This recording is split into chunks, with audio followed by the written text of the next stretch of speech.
Good morning, viewer. Biendas here. Here is a breaking news from Australia. Yeah, emotions. Emotions were running high in the Australian town of Alice Springs this week when mourners attending the funeral of an 18-year-old man attacked its oldest pub, smashing windows and kicking doors. For Northern Territory officials, Tuesday's violence and clashes later that night involving around 150 people armed with axes, matches and knives was the final straw. Enough is enough, Chief Minister Eva Lawler said Wednesday, as she announced a 2-week curfew for children between 6 p.m. and 6 a.m. in the Central Business District. If someone is under the age of 18 and they are seen out in the town center, they will be taken home or taken to a safe place. Kids are not safe on the streets, she said.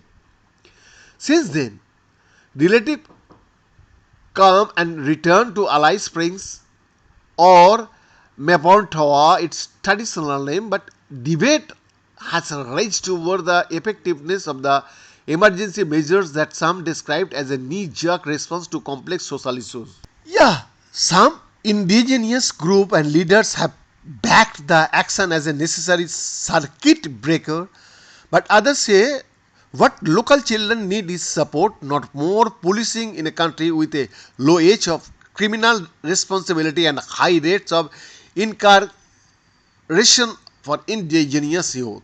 Northern Territory officials said the trigger for Tuesday's violence occurred 3 weeks ago when an 18-year-old man died in a car accident during the early hours of March 8.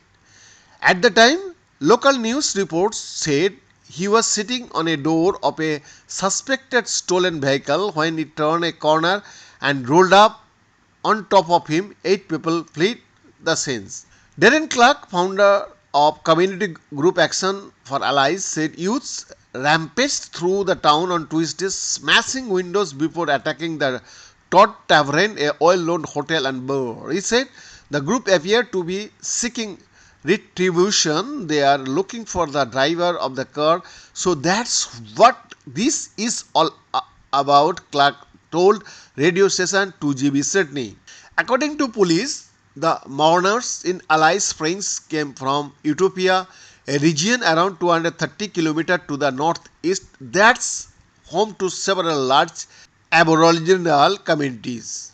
It was named Utopia by German settlers who were said to have been fascinated by the abundance of rabbits that were easy to catch. It's now known as a hub for indigenous artists whose work is sold worldwide. Utopia suffers many of the same problems seen in the indigenous communities nationwide: overcrowded housing and high levels of domestic violence, unemployment and alcohol abuse. Bendazipur.